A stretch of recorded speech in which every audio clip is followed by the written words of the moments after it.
Hey, Mike, what do Kelly Slater and PT have in common? I don't know. They're both world champs? Nope, they both own Endless Summer box set. Oh my God, rad. You guys, you can get it too. The link's in the show notes.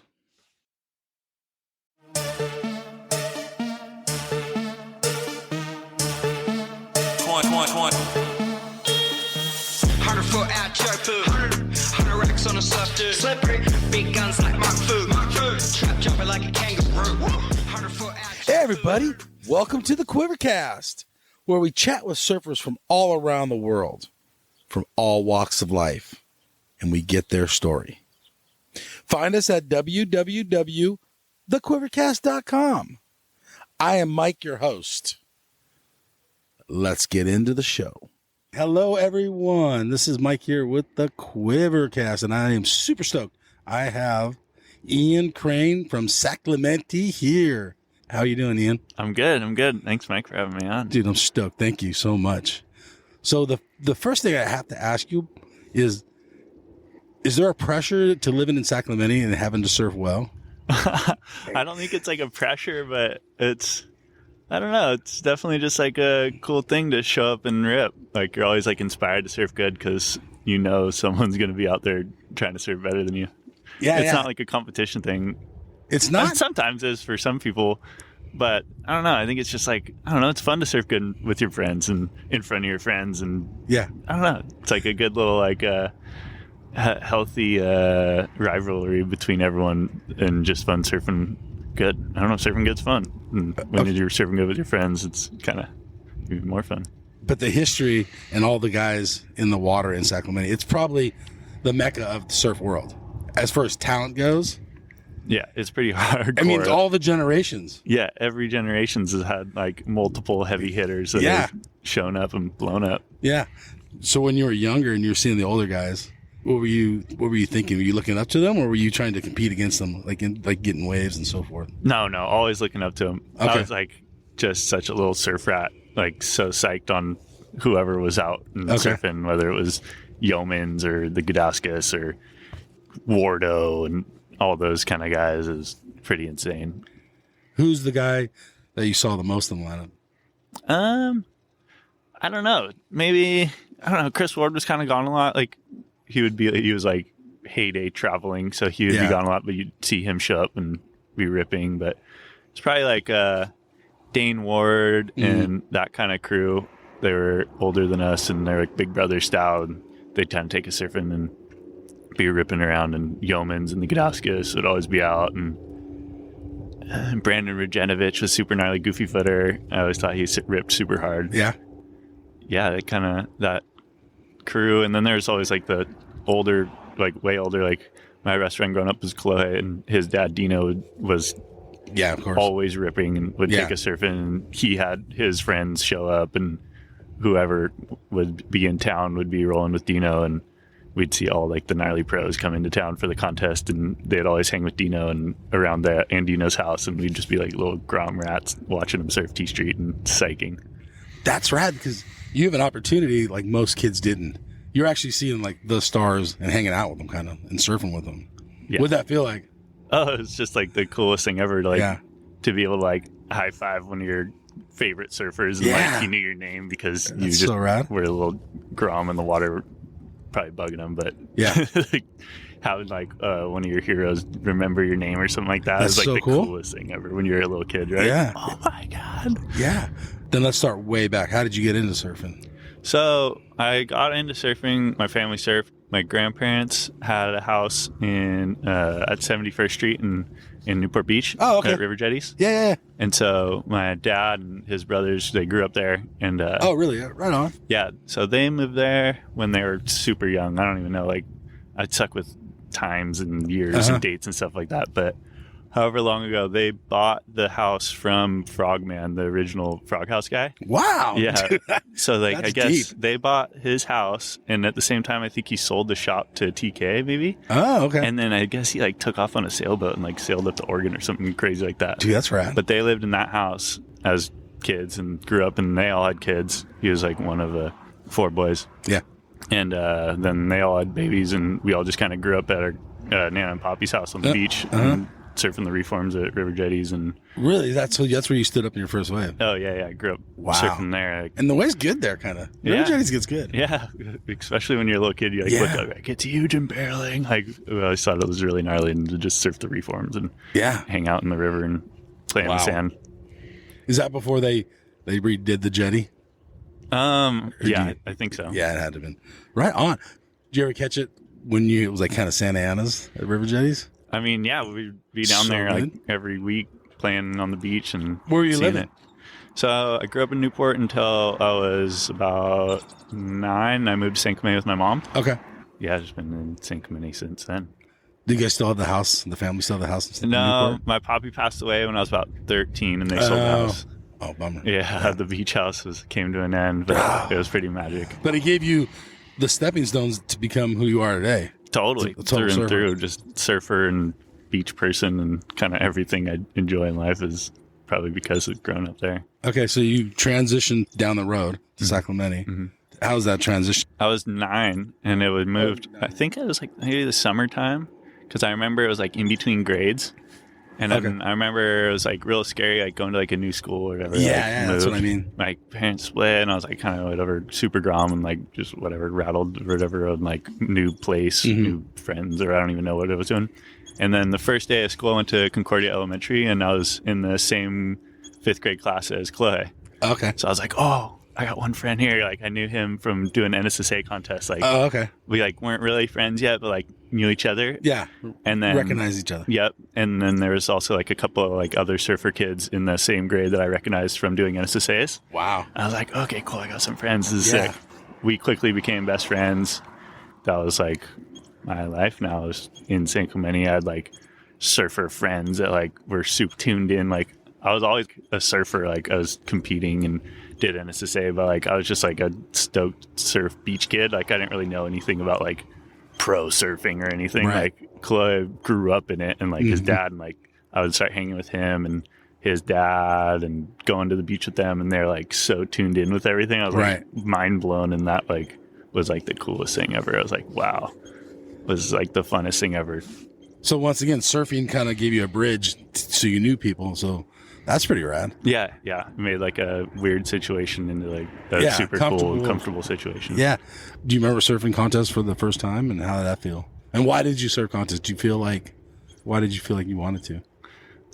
I was always super competitive. I grew up doing like junior lifeguards, basketball, like anything at Boys and Girls Club, baseball, soccer, football. Or no, I didn't do football. I did. Maybe I didn't flag football. I don't know. I did roller hockey, everything. So you're just playing like sports, like a kid. Super athletic kid. Cool. Super fired up, aggro, little kid. Yeah, surfing was like always the coolest thing, you know. Better than all the rest? Oh, yeah. Surfing was always the best, but like I was always like into sports and everything. And then I don't know what was like the first contest I did or whatever. I don't really remember any of that, but well, did you want to sign up, or did your parents want you to sign up? It was definitely probably me that wanted to sign up. Oh, okay. I did like body surf contests. I did like everything. I was like so comped out as a little kid.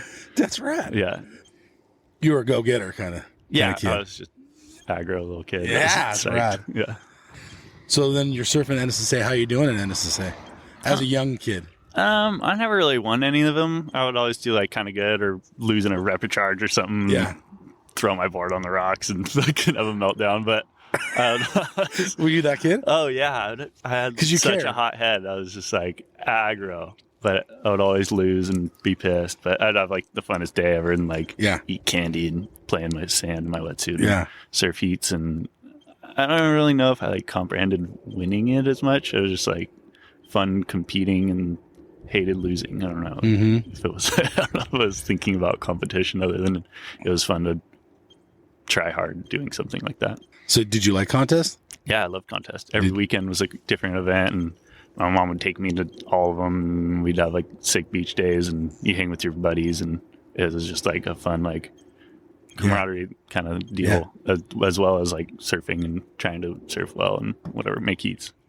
Do you have friends up and down the coast kind of thing? Oh yeah, I feel like that's like every generation of kid that grew up doing NSSA is like they have their little like age group of like their same year in class. It's like almost like how normal people are with schooling. You know, like, oh, this is my like graduation class. Like, I feel like we all have our NSSA class, so it's fun. It's still to this day you like kind of rock up to any like kind of main beach up and down the coast and every surf town, and you're gonna know a couple people that you grew up surfing with in That's events. so rad. So it's pretty cool part of surfing.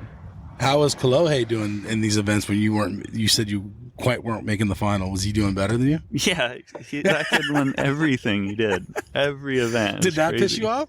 Not Or really. were you stoked for him, or like how was it? I don't really remember. I just remember he would always win, and I don't know. I wasn't really like. There was like a handful of kids that were way better than me. Like Luke Davis was also one of our best friends. He was like competing with him. I remember Andrew Doheny at the time won like everything as well. I don't know. I was like kind of way down the list of like Really anyone that was going to come close to win. I was just having fun. You're just stoked to surf. I was stoked to be there and compete and have fun, hanging with my friends more than anything, I think. Okay, so let's say a contest in the morning is usually better. It's not windy and blown out, and the tide's probably better. And then it's like super negative low tide and windy in the afternoons. Like, Oh yeah. did they ever get like hard where you just wanted to be at home, or were you still stoked to be there? Oh yeah, was it like Taco Bell Reef in Huntington at 3 Nice p.m.? street, yeah. That's like the biggest blowout ever. I don't know. I think probably my mom wanted to go home more than I did. Yeah. I was always having fun. I don't think I'd ever had like any problem with being down on the beach. It still is always like where I want to be. So no. Yeah. How did your mom like every weekend? She was stoked to get up, or was it a certain point where you was like catching rides with your friends and leaving your mom alone? No, she was always super supportive of that's every rad. event and Cool. whatever. I mean, I'm sure I probably bummed rides with friends and carpooled and stuff. That's always fun. But for the most part, yeah, she was taking me to all the events. You go through the whole NSSA thing, right? Mm-hmm. At what point do you start going on surf trips? I remember I did a couple surf trips. I went, I think, I don't know how old I was. Maybe like, I remember like my first, I don't know. There's 2 surf trips. I can't remember which one came first. Okay. I went to Nicaragua with my uncle once and his friends on like their like boys trip. Mm-hmm. We went to the like Popoyo area, and I remember we had like a sick time, and they like butchered a boar and like did like the whole thing. We got barreled in Colorado's and had like a sick trip. I don't know if that was first or second, but I remember I also did, at the time I was 12 and I turned 13 on the trip, and it was a Dino and Snip's Billabong camp where they would take like kids on like so a cool. little like surf coach trip thing. Yeah. And we went to El Salvador. Okay. And we surfed, I forget the name. It wasn't Punta Roca. It was the other one. And it was fun? I don't remember. But yeah, it was super fun. And we went with like, there's like 12 kids. And Wow. Tori Meister was there, and he was like the older kid there, and he was ripping super hard. I don't know. A bunch of kids were there, and it was super sick surfing. And they like gave us like little tips at the end, and like we ran heats and did like all kind of like cool like surf. How many adults were there? It was just Dino and Mike. Wow, controlling you like 12 you guys. Yeah, it was that insane. had been so hard. Yeah, that would have been a nightmare looking back now. It's a shocker. But there might have been someone. There might have been like someone there filming, but for the most part, I think it was just them two. Wow. Yeah. Did anybody get crazy? I mean, we're all like little kids. Like, yeah. I mean, we're like. But you're traveling on an airplane. I'm sure like we're like being little shitheads and causing trouble in some way, but yeah, that's so funny. Too weird. What about like you show up in this warm water destination? How's that? Like, what time of year do you remember? Time of the year it was? Yeah, it was. My birthday's August 5th, so we were there during that time. Yeah, so you're kind of leaving here. The water's probably warmer in California, but then you go down there. What's it like? Yeah, you're surfing in board shorts, and it's a perfect point break, and you're stoked? Like with all these other kids that rip, and Dino and Snips are giving you tips on how to get better at surfing. Like it was like the coolest thing ever as a surf psyched Grom. But you were surfing with Dino already, so you were familiar. Yeah, I kind of knew him already. And was doing it, but yeah. Who are the other kids on the trip? Do you remember? Tori Meister was there, and he was like the older kid. Was really good. Taylor and Jared Thorne were there. They're these two twins from Newport. Tanner Zunko, I think, came. Okay. And he was also one of our best friends growing up. Yeah. Dane Zahn was there. He's from LA. Oh, yeah. I remember that guy. Tyler Tarlow was there. Chase Wilson.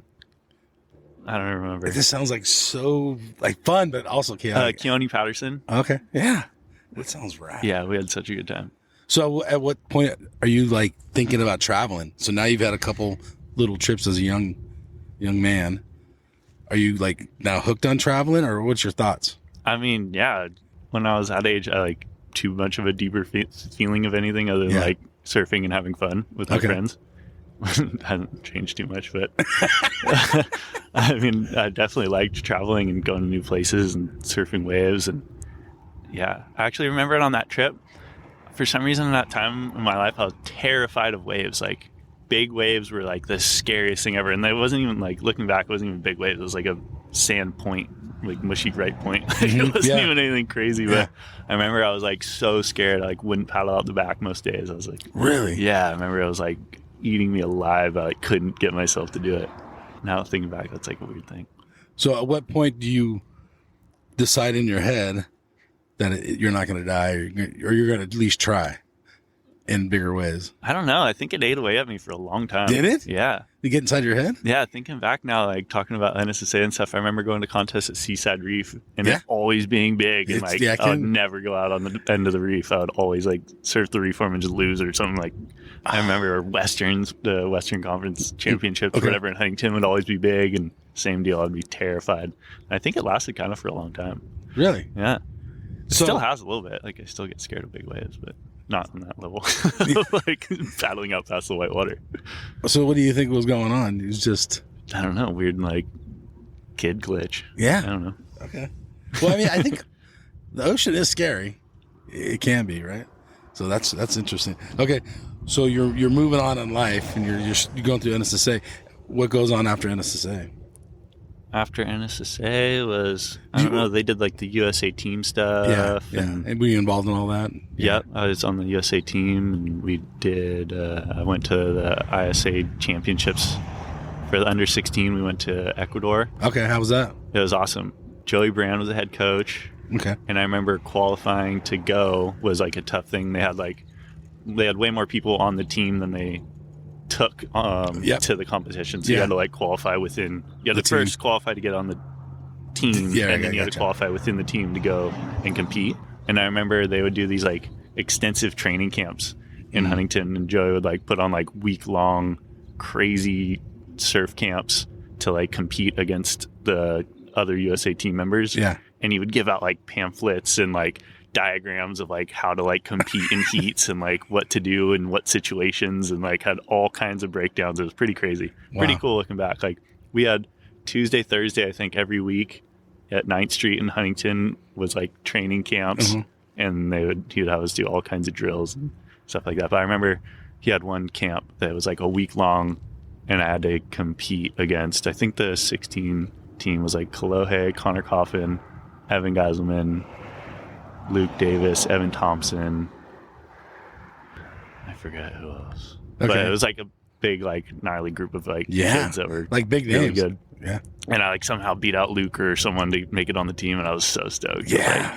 I'm on the team. And then we got to go to Ecuador, and it was the sickest time. Let's talk about Joey Brown. What'd you think of Joey Brown? Joey's awesome. Is he? Yeah, he's such a character, and so much like energy and passion to like do a good job at what he was doing. And he was in charge of a lot of people and kids and schedules, and he was full bore, and it was really cool that he took as much time as he did to like be there for everyone and coach them through it. Did you know his history, like being a pipe master and all that? Yeah. He told us his story. Oh, did he? Many times. Oh. Yeah, it was sick. We had the lowdown and everything. It was like a life lesson, and he had some good insights and stuff. So you being around a lot of legends, did you think of these guys as normal guys, or were you still looking up to them because of their history? Yeah, I definitely looked up to them because of that. I feel like I kind of always had like a, I don't know, appreciation of like who people are for what they've done. Yeah. And always thought that was cool and special to be around. So were you guys Googling like, hey, I just met Joey Brown, he's the coach now, like Googling see what he's done? Or No, you wouldn't be Googling. I don't know. You just like hear like stories of people, and like, I don't know, surfing's like such like a tight, small thing that you kind of hear legends and stories and tales and gossip and whatever. Like you kind of hear it and you're like, oh, it's that guy. Like that's so sick, you know? So yeah, I was always kind of like stoked on surf people. And in this generation, are you watching like surf movies and stuff, or what are you watching? Yeah, of course. I watch all new stuff and old stuff and everything. Surf movies are great. Yeah. Do you have one in particular you watch forever, like all over and over, or? growing up, I watched Endless Summer 2 like every day. Really? Yeah, when I was a little kid, I was like so on Endless Summer 2, like Really? every day for like a nap. Like my mom would put me down to Endless Summer 2 and my dad would blush like that was it. Okay. And then, yeah, I like knew the whole movie back to front. I wanted to be TJ Barron, like the hot Rom. He was like, whatever. And yeah, so that was like my favorite movie growing up. And then we were older. It was like Modern Collective. I remember that coming out and like sitting down and watching it with my friends and just freaking out on like how gnarly all those guys were surfing in that movie. Yeah. And I remember like the Drive-Thru movie with Tim Curran. He was on the show. He was like one of my favorites because of the Drive-Thru California one, and Sean Barney Barron, Donovan, and like I don't know. I kind of feel like watching all like those movies. Like looking back now, like surfers that I was like most like drawn to were always like kind of the more character guys versus like the more like top level pros. Except for Rob Machado. Rob Machado is always one of my favorites. Yeah. Well, I mean, he's probably most people's favorite. Yeah. He's so good. All these years later, you make your movie Crane Brain. So how did you come up with the idea for that? How'd that happen? And it's a great movie, by the way. Oh, thanks. Yeah. I watched it like, I think it was a few like months ago when it came out, right? But I rewatched it last night. It was super good. Oh, right on. Yeah, Thank you. So I'm stoked. Yeah. Growing up, like idolizing surf movies and being able to make my own or be a part of making one around me, I guess, was like the coolest thing ever. It was super special and an honor to be able to do. And basically it came about by one of my good friends, Gabe Garcia, was working at O'Neill at the time.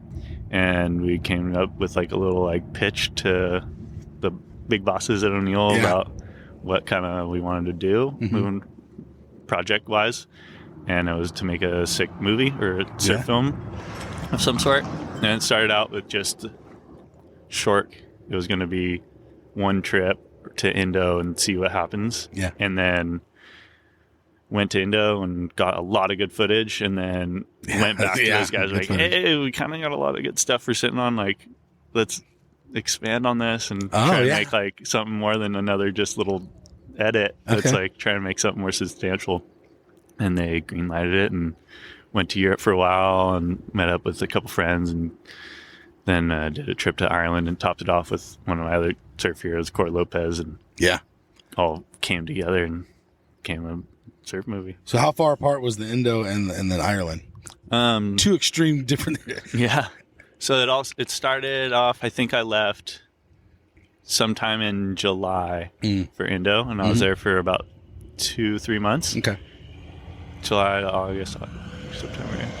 Maybe I went in June, July, August. Yeah. And then I went to France in September. So that was like September, October in France, maybe like 5 weeks. From France, I went to Ireland. And so like I think the whole thing took 6 months to film. So talk about Ireland, surfing there. What's it like? Is that your first time there? No, I had been once before, maybe like 5 years prior. Okay. So I had been before and met some friends, and that's who kind of set us up with waves and kind of where to be. Well, really? Yeah. I met a really cool couple friends, and Groyd, he's got a funny name. I interviewed him. G-Man. Yeah. he's so classic. Yeah. Yeah. Him, I can't say his name either. Yeah. Gurriard. Him and Clem, Connor McGuire, and all those guys down there are super cool. And so were you impressed with the Irish surfers? Yeah, man. Dude, they're charging hard, right? They're so badass. All of them charge so hard. Okay. And they're all so cool and friendly and classic and ready to have a beer at the end of the day and just like have a good time. And yeah, they're great people. Overall, every day heavy there, like slabby, kind of gnarly in Ireland, or is there like fun waves? There's some fun waves. They got some normal waves, but they got a lot of slabby, hard-breaking reef shelf heavy water waves. But they got like some beach breaks, and they got some waves for people to learn on, I guess, before you graduate to a heavy slab. Are you riding the same boards you were in Indo during this? Yeah. Are you? Okay. So they worked in both spots? Yep. Were the waves completely different? Like, some of the waves in Ireland are almost like a cold water Indo. It's really? Like, I mean, it's like perfect wave over shallow reef. It's like pretty much the same thing, except it just looks a little more daunting with hood and booties and gloves and strong winds and elements and stuff. Yeah. It's definitely got a little more punch behind it, but for for the most part, it's pretty similar to waves in Indo. Wow. Did the cold water affect the process of like paddling out? Like the first time you paddled out in Ireland, what'd you think? And the wetsuits are so good. Like, Yeah, you're almost like hot. You're almost warmer Really? than you are Okay. if it's like you're in board shorts. Yes. Sometimes you're like Yeah, the coldest you've ever been in board shorts. Wow. You're shivering on your board and like Yeah. the wind's hitting you and you're numb. You're toasty for sure. Obviously, like a long session, your toes will start to go in your hands and Yeah. this little circle on your face that no rubber is like on That's is a- enough to like give you a crazy brain freeze if you have to go under a couple waves in a row. But for the most part, you're pretty toasty. Is there a swell every day? No.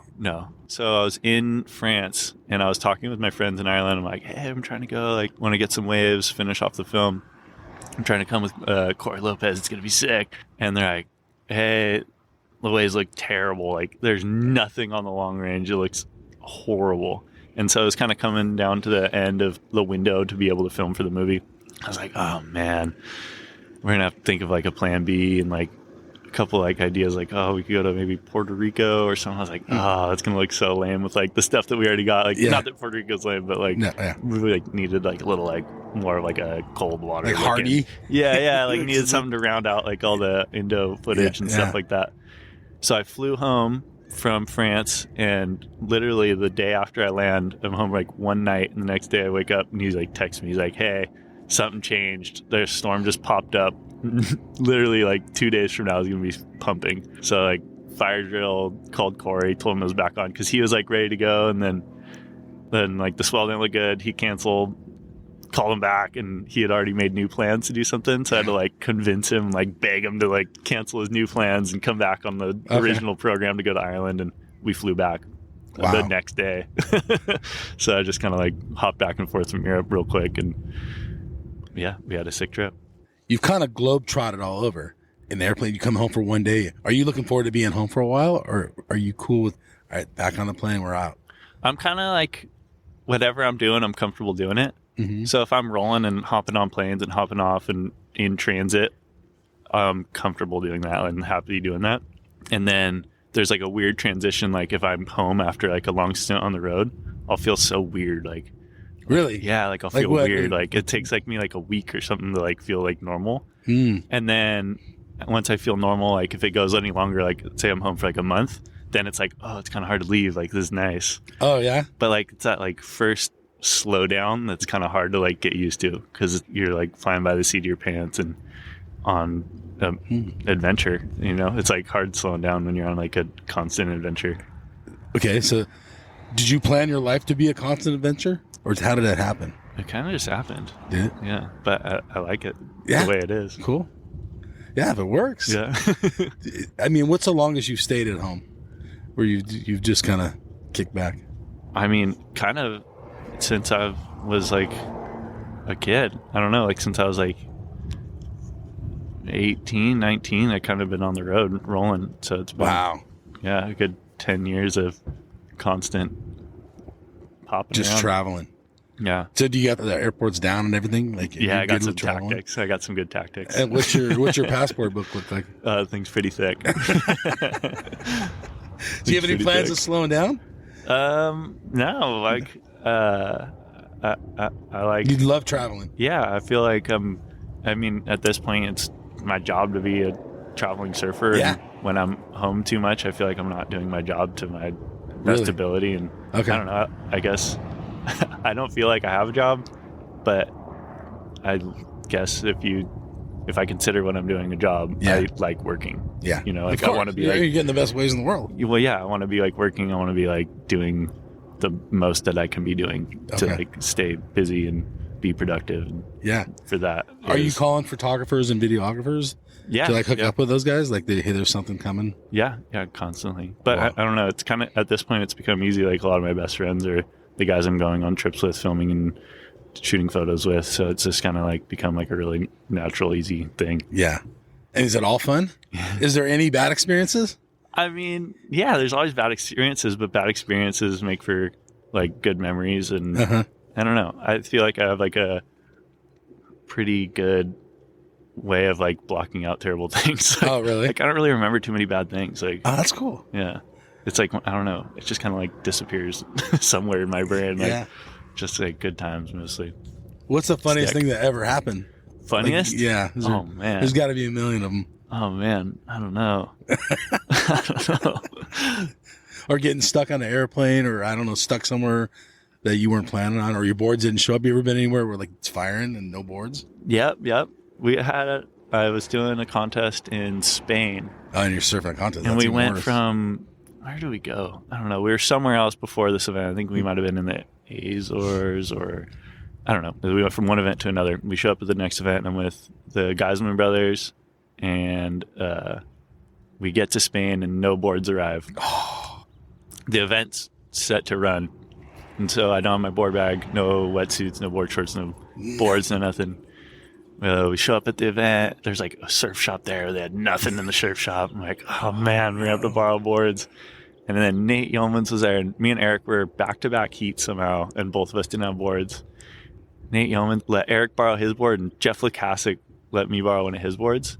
And I think Yeomans had like an extra pair of board shorts. You could wear board shorts if I want. But I was like, I don't know. I remember being like pissed off that my shit didn't arrive. Yeah, well, I was like, oh man, like, yeah, I'll just borrow this board. And I surfed my heat in my underwear just because I was like that's nah. funny. Yeah, because we were like talking to the contest director because like so many people didn't have their boards. Like, because we went from one event to another, and like a huge number of surfers didn't have their gear. Wow. So we wanted to talk to them because it was like a long waiting period. Like, right, they had time to like. So we were like, hey, like, no one's got their stuff. Can we like go on hold? We've been in contact with the airline. Like, our stuff's gonna be here in a couple hours. Can you like maybe like push it back or something? And they like, wouldn't do it. So I was like, oh fuck these guys, I'm surfing in my undies. So I surfed my heat in my underwear, and they like kept falling off, and like my butt crack was showing like every duck dive, and I think I lost first round. It sucked. And then Eric lost to the next heat first round, and we were just I think we were in San Sebastian for like a week. I had a good time partying. Is there any pictures of you in the underwear surfing the heat? There's gotta be something somewhere. That's classic. All right. So what do you think about pro surfing today? What are your thoughts? Contest and then free surfing, both. I mean, I think it's kind of the contest side of things have taken like a more of like a drastic turn for, I don't know. I feel like the WSL is trying to like force like this big like serious narrative that they're like a league and professional, super professional like body, like a NBA or something like that. Yep. And with that comes like a lot of like debatable rules and ways of running things, and which is cool because at the same time, like the more that goes extreme in one direction, it calls for like a more room for free surfing and subcultures within surfing. So like I feel like in that sense it's going in a good way because there's kind of room for everyone.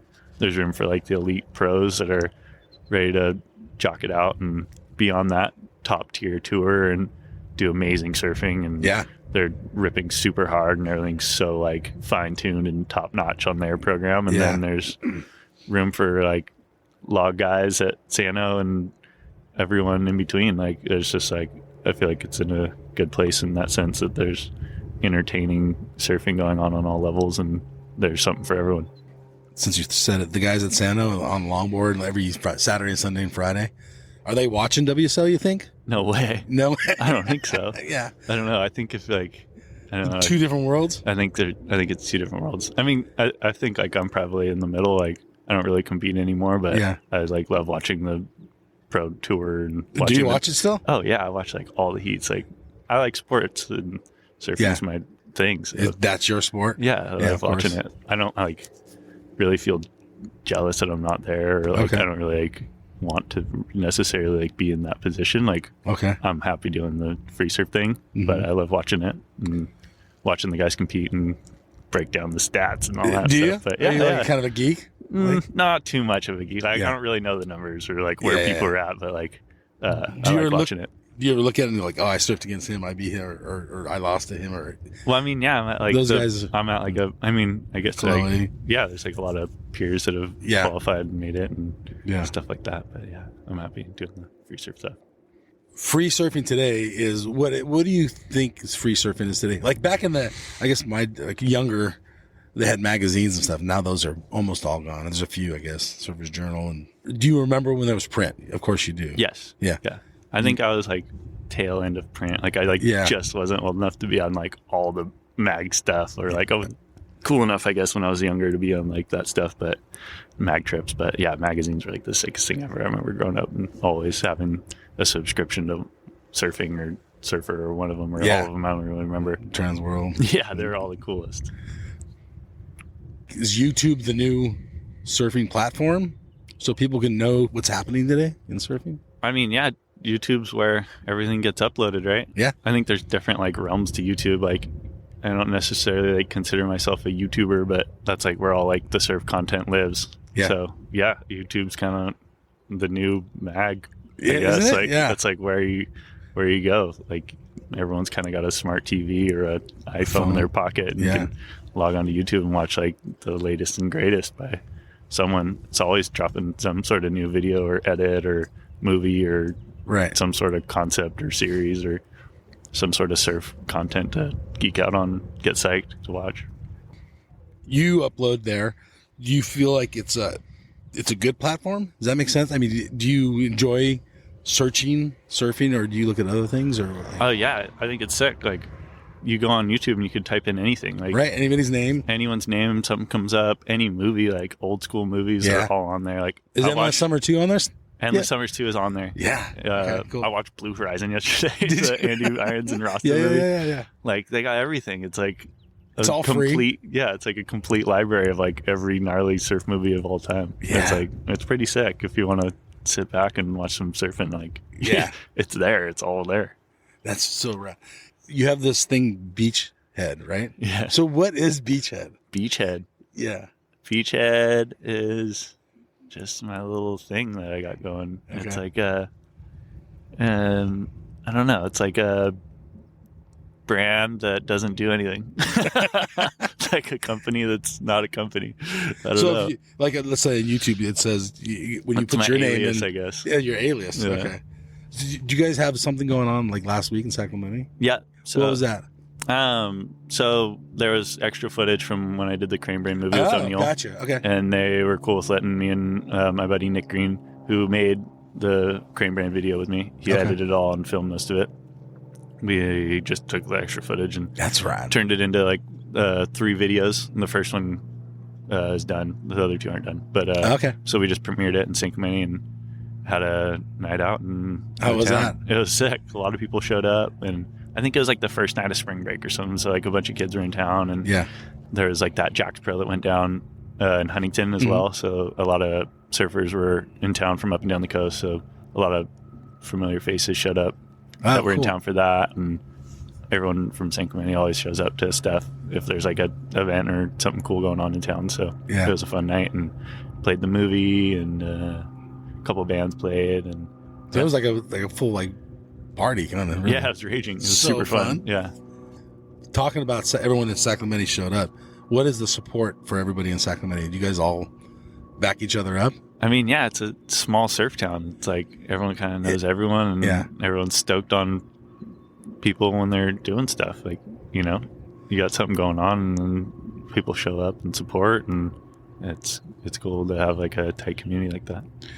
Did you go to high school or did you go to homeschool? I did high school till 10th grade. Okay. then So how I, was like, walking through the started missing halls school. at Sacramento High with all these surfers? Like, Huntington High, I'm sure has surfers, but I don't think the culture is the same as in Sacramento.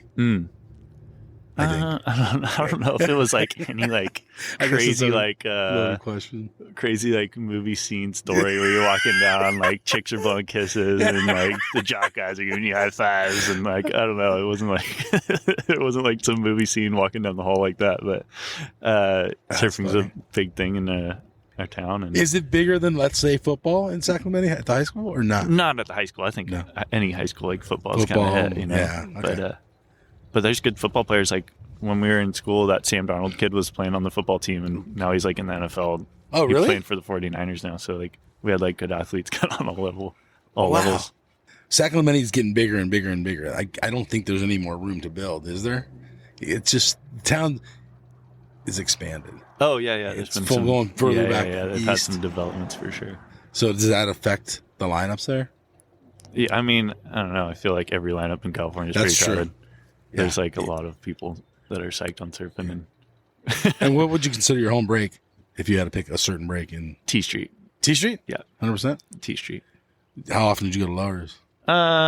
Summer times and whenever. But you weren't there like all the time? I don't know. I like go and then get burnt out on the crowd and not go for like 3 weeks and then just surf T Street and then like, oh, Lowers is pretty good. Let's go down to Lowers and surf Lowers. And I'd be down there a lot, but mostly just kind of T Street or the beach breaks around town. What do you think of the pier?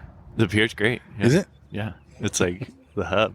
All roads lead to the pier. It's just everything everything turns true. down there and fun place to be and surf and hang out. T Street's kind of a wonky, weird wave, kind of. I mean, it has its days, I'm sure, like everyone does. But was it all purely locals there surfing there, or were there random people like tourists showing up to surf? And in the summertime, there's like some traffic and tourist people that show up, but I don't know. It's on like an everyday basis. On an everyday basis, it's mostly just locals. But there's a lot of locals. Like everyone surfs and everyone surfs well, so it's not like it's empty. Yeah, it's like there's a lot of people that are ripping and deserving their waves. So it's like 100%. See, there's so many good surfers there. Like it's got to be even Beanie and Crane or Chloe. There's guys that rip hard. Everyone surfs good there. It seems like.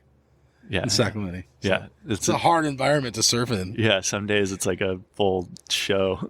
You go down there like, whoa, this is insane. I mean, do you ever get like, I'm just going to go down to State Beach and surf down there? Sometimes, yeah. I'll go like hide out. There's no one around. The waves I'll kind of go to Lost Winds or get a little like nook and cranny somewhere. So when you got out of your car, you have an injury. So what happened? Yeah. So I broke my foot. Yep. I was just on a surf trip with O'Neill. We went down to Morocco. Yeah. Oh, wow. Yeah. So we went down to the right points in Morocco. And yeah. It was the second day of the trip. And we rolled up at this point and it was sunny and offshore and just corduroy lines roping down the point and we're like freaking out. Yeah. I was in a backside barrel. Wasn't that big, maybe like head high, low overhead, and not like a heavy wave. It was like sand bottom and kind of almondy. It wasn't even like a powerful gnarly wave or whatever. The foam ball hit my tail from the back and lurched me up forward, and it had all my weight on my front foot. And instead of like rolling out and falling forward, I had my foot stick to my board and I just folded over my toes. Oh, shit. Yeah, so I heard the crack and it's like underwater. I was like, oh, man. And I was just like hoping it would be like one of those zingers, you know, you like get yourself like, oh, okay. And it hurts really bad for like 10 minutes and it kind of like eases up. So I like laid there in the water for a little bit. I was like, oh my gosh, did I just break my foot now? Oh, no. And then got to the beach and tried to like step and I couldn't put weight on it. And it was just done. And JJ O'Neill came down. He was like up on the cliff and helped me out of the water and kind of like limped up the sand, was checking it out, and I just couldn't walk on it and had to get piggybacked up to the car. And I don't know, I was able to take my wetsuit off, which is kind of hard, I guess, if you have a broken foot. Like came off easy and put my clothes on. Didn't really hurt too bad. I was like, okay, maybe I'm all right. Yeah. Went to the hospital and got x-rays and showed I had fractured my third and fourth toe. Oh, but like deep into the foot, like mid-foot. And then after that, it was just I stayed in for 2 more nights, kind of let the swelling go down, and flew home, which is kind of sick. They flew me home first class. Oh, really? Yeah. They put me in the front. It was That's so nice. super nice. Yeah, flying first class with a broken foot was better than flying coach, completely healthy. I was like, oh man, this is good up here, dude. Yeah, I had like the wheelchair assistants through the whole airport. They were like putting me through customs all fast. It was kind of like a cool, weird experience getting home. That actually has a good point. Well, have you been injured before? No, this is my first injury. And then have you ever thought about, like, I'm sure there's spots where you were in the middle of nowhere, like literally, and you ever had that thought in your head, like, shit, if I got hurt now, like, we're kind of screwed?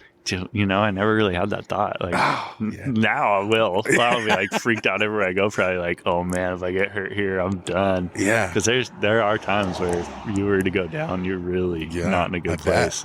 So it was a fairly easy mission home, considering. How far away were you from like the hospital or something? We were close. It was like an hour to the hospital, and there's these Moroccan dudes, their surf community, they're super tight, and they pulled some strings, and they had a doctor friend at a clinic meet us at the door, and we got x-rays like in an instant, and everything was like super smooth and easy, and they took good care of me, and it was super cool. Their surf community over there to handle what they handled for me. Like, that's super nice. I didn't know any of those guys, and they all like took great care, which was super cool. What about when you're traveling? The languages, the different languages. Yeah, I don't know. I'm pretty bad. Are you? I mean, it has to be hard. I'll try my hardest to get a word or two that like I could say thanks and please or. Do you speak another language at all besides English? No, I'm worthless. I wish. I'm just too lazy. I should have done it by now. But everyone speaks English. Like, that's true. I'm almost jealous of these like Brazilian guys or Europe guys. Like, everyone's so good. They have like multiple languages in their pocket. Yeah. Like, they got it going on. Like, I don't know. I almost wish we were forced to learn it, but it's too easy. We got it going on with English and everyone knowing it. What about the food? Like eating different cultures, foods, in different regions. I'm all about it. Oh, are you? Yeah, bring it on. Really? Yeah. Have you anything gnarly where you're like, We ate raw horse in Japan. No. Yeah, horse tartare. We were calling it horse neck. Oh no! I don't think I let me get some of that horse neck. Was it good? If you like raw meat, it wasn't too good. Oh, but I don't think it was the fact that it was horse. It was just we were eating raw meat. Wow. Okay, so did they put in like a marinade or anything? Like something? Yeah, they had some sort of secret sauce. Is this like a delicacy? Maybe. You don't know? Well, how did it come up? I was on a trip. Have you heard of that company, Bird Hair? No. Okay, my friend Chase Wilson started like a pomade like hair company. Hair brand. Yeah. And they had just gotten into stores in Japan. Mm-hmm. So they had like a little Japan team. There was an event in Japan. And it lined up with their like first tour to Japan with their new bird hair team. So I flew out like a week early with those guys and just kind of hopped on their program. Yeah, cool. The bird people in Japan took us around everywhere and like showed us the sickest time. We were like in Tokyo, partying, eating killer weird food like horse neck and drinking sake and like surfing fun waves. We got swell when we were there, and then it rolled into the event and we all did the surf contest as well, and the people there are so cool, like the nicest, funniest dudes ever. But they took good care of us over there. So they showed us a good time and fed us horse neck. Oh my god. Dude, that is I don't think I can do it, but do you think because you travel so young it's easier to adjust to different cultures and the food and the environments? I don't know. I think I just really enjoy it. Yeah. It's just you're wired that way. I appreciate it and I enjoy it, and I think it's super fun and always cool. Yeah, that's cool. And we kind of talked about it earlier about YouTube. What do you think about social media? Social media is something that you got to do. You have to do? I mean, do you enjoy it? No. I mean, it's like cool. Like the platform itself's cool. Like there's like Instagram. Is that the one you're talking about? Yeah. I only got Instagram. You only got Instagram. But like, you have to do it now for your job, which is kind of weird. But at the same time, there's people that are good at it and they're doing their job better than someone that's not good at it. So it's something that you kind of have to adapt to and learn how to do well, which I don't know, sounds super lame, but I don't know if I'm doing that myself. But there are people that you can see are doing well at it and making like a career out of it. But I don't think that's for everyone. Like, you don't necessarily need to do that, but I don't know. It's a part of surfing for sponsors and income, whether you like it or not. So like video clips and stuff, do you have to figure out like, okay, I'm going to clip this one wave, or how does that work? I mean, you just upload surfing. Is it like just from today, this morning you surfed the harbor or something? Yeah, I don't know. You just have to put some videos of you surfing on your Instagram. It's kind of weird. It's like, look at me. It's like kind of lame, but that's cool. But it keeps people to know what's in there. So let's say you posted your beachhead party last week in Sacramento. Do you think that helped? Oh yes, for stuff like that, it's killer. Like if you got something going on or you want to like fill people in on something, like it's like a way to become closer to friends and acquaintances, and especially with all the traveling that I do and we all do, it's great thing. To like it's a great way to keep in contact with people and see what your friends and people are up to. So in that sense, it's pretty cool. But I don't know, it's kind of weird. I feel like I'd prefer it in like earlier years where there was magazines and like a little bit less hands-on. But it's cool. It's fun. You were getting like creepy messages and stuff? Creepy messages? Yeah. I've probably given more creepy messages than I've gotten. But yeah, nothing too Nothing too gnarly? No, nothing too gnarly. And then who are some of your sponsors? You have O'Neill as the main one, right? Yeah, I've ridden for O'Neill since I was 15 years old. Wow. So I've been with them for a while now, and it's That's super a long cool. time. Yeah, it's for sure family style, and it's cool. It's we're tight with everyone on the team, and Garth Tarlow runs the ship, and he's been there for like 30 years or something crazy, and he's like full surf historian, and he knows everyone and seen everything, and he's super character. Well, like O'Neill has the history. Totally. Sure. Yeah. And like the O'Neill wetsuit guys up in Santa Cruz are classic. And they got JJ up there now, Jack Jr. running the show. Oh, really? Okay. Yeah. So like, it's like still super, I guess, like tight, and it's super fun to be a part of their program, do what they're doing, being able to like grow up surfing for O'Neill and like doing trips with like Corey Lopez and Timmy Reyes when I was young. And now like the guys. Yeah. Like the coolest thing ever. And now they're still on the team, and being able to like still hang out with them and see them from time to time is super cool. And yeah. Talking about where like O'Neill started in Santa Cruz, did you like to go surf at Santa Cruz? Yeah, I love going to Santa Cruz. You like I have that a lot town? of good friends there, and going up and seeing Nat Young and a bunch of our friends up there. And I don't know. It's kind of similar in a cold water way as Sacramento. Yeah, super tight knit surf community. Everyone's a character and rips, and has like some sort of story behind them. And it's great. They got insane waves and a good vibe, and super fun going up there and loading the car with wetsuits and boards, and doing a little California road trip's always good. Do you surf along the way when you're heading up there? Yeah, you surf I'll like try Morro to. Bay or Sometimes like hit up, like maybe hit like Ventura or Santa Barbara on the way, and then normally bypass. I normally like take that 101 and then cut in. I don't really take the coast too far. What's your favorite wave in California? You've been all over the world, but favorite wave in California? Yeah, I don't know. That's a tough one. Is it? I don't know. There's like waves at home are sick because they're home. Like Lowers is a really good wave. T Street's fun because it's like home. Yeah. But I don't know. Maybe like I don't know. Maybe like San Francisco, Ocean Beach, or something like that. Oh, really? Yeah. Are you an Ocean Beach guy? Not an Ocean Beach guy. Like it's just cool It's going so heavy, up, right? and like it's cool. It's like such like a different world than like down here. You're like up there in the elements, and it's breaking like a mile out, and big and offshore beach break tubes, and it's just like you have to earn your session. It's not like an easy thing to do, and go out and get a good wave out there. So I think that's kind of a fun wave to get. That's like so foreign, it feels like, to everywhere else in California. So it's cool to like be able to go surf up there, and then if it's not going to be like Lowers or T Street, maybe up San Fran. Anything north of there? No, I haven't. No? I've gone like Oregon, Washington, Canada, but Did you surf that? Yeah, I did a How trip was it? I did a trip with Timmy Reyes once. Okay. Me and Nick Green. He kind of likes the cold water stuff. Yeah, he loves it up there. Me and Nick Green, we flew into Canada, and Timmy drove and picked us up from the airport in Canada. No way. That's I right. think we were like 18 or something. Okay. And we stayed in Canada maybe for like 3 weeks, and then took like 10 days to drive back down home, and surfed all our way back down home. Wow, that'd be cool. It was the coolest trip. Yeah. Yeah, it was so much fun. Are you eyeballing the waves, trying to figure out how big it is, and then you get out there and it's either too big or too small?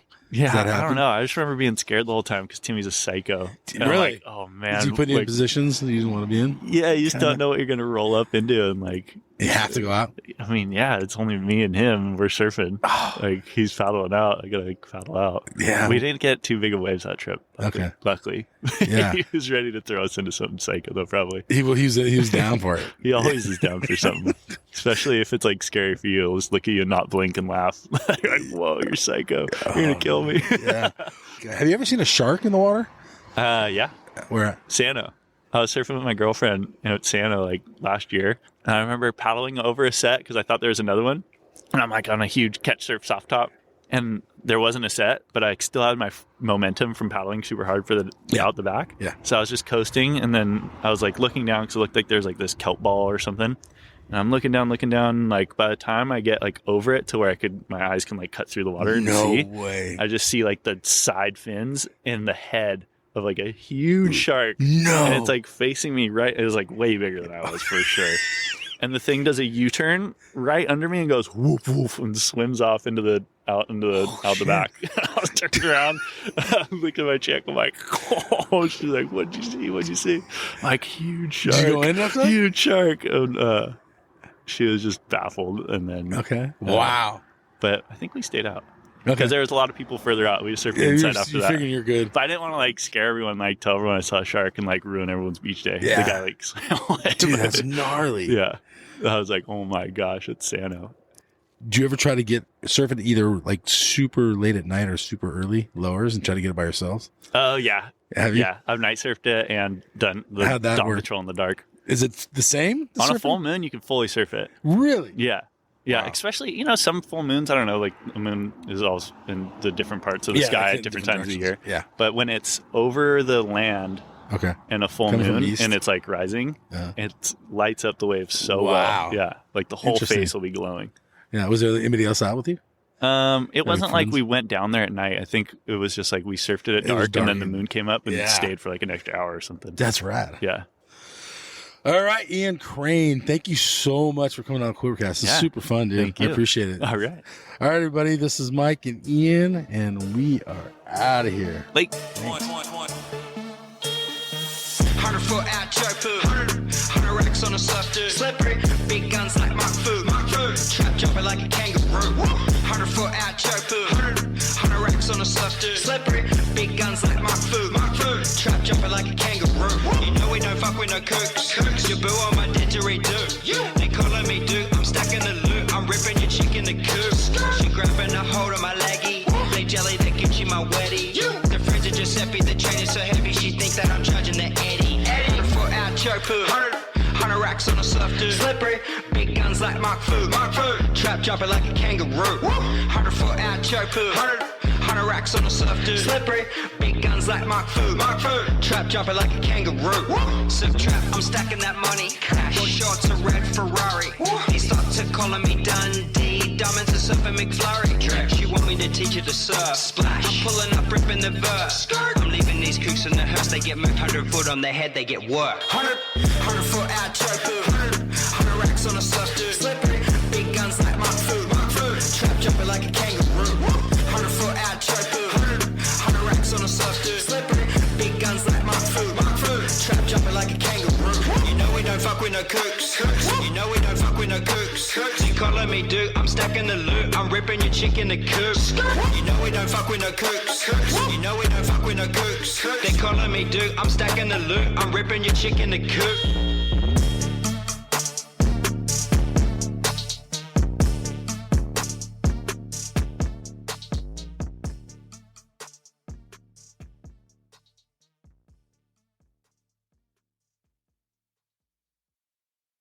Hey, you guys, Endless Summer box set. This thing is legit. It's authentic, numbered certificate in it. It has a 5-frame film strip from the original print. You will literally own a piece of history. It has a specially minted bronze medallion. Dude, that thing's sick. Okay, there's so much more here. Go to the show notes. There's a link on there. Go check this piece of history out. This thing's rad. Seriously. Smithsonian American History Museum has it. It took 4 years of research with 3.5 in production, all hand assembled. This thing's rad. So much to this awesome box set. Remastered DVD, sharper images than the original film, but dude, this thing's so sick. Link in the show notes.